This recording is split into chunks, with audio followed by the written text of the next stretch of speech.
Guys, what is up? It's your boy Dana with Just Dana. Thank you for checking out today's video, being part of the channel. It's been a minute since I've been here, and I'm pretty sure nobody really cares about the story behind that, so we're not even gonna get into that.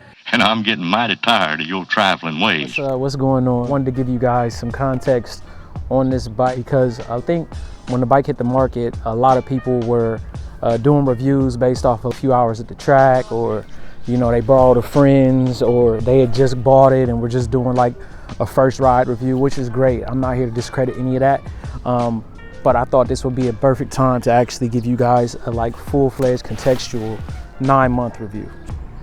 Since I've been riding a little more and riding with other individuals that have litre bikes specifically, you start to see some of the limitations of this bike, especially when we get on the freeway.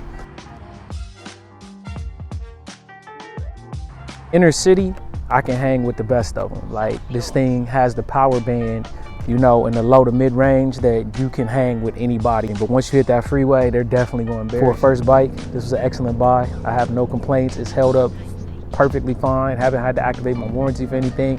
Haven't had to get anything like fixed in the shop that wasn't a result of user error.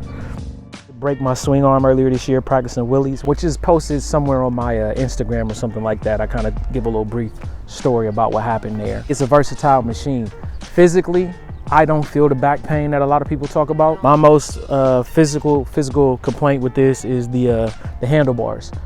And what I mean by that is, because I'm a new rider, I'm just not really sweet yet with my technique on like sitting and holding myself up. So I put a lot of weight on my hands, and that creates some tension on my wrist.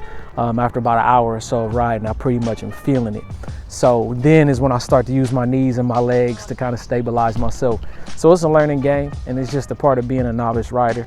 From a financial standpoint, there's been a lot of debate with, you know, some people get better deals in other states or whatever. Man, that's great, that's excellent. My advice is this, because I do get asked a lot about what I think about this bike from a financial standpoint. My advice is get what you want. You know what I'm saying? Put yourself in a position to get what you want, the way you want it, you feel me? So for me, I wanted payments that were less than $250. I didn't want to put nothing down. I wanted to make sure that I could afford all my mods and upgrades, all my gear, and get my insurance out the way. This bike checked off all of those marks for me. And it's a super sport, which is what I wanted. I don't have any regrets. 9 months in, I'm not looking at this bike like I'm ready to trade it in for something more powerful, and I'm not looking at it like it's too much. I should have got something smaller.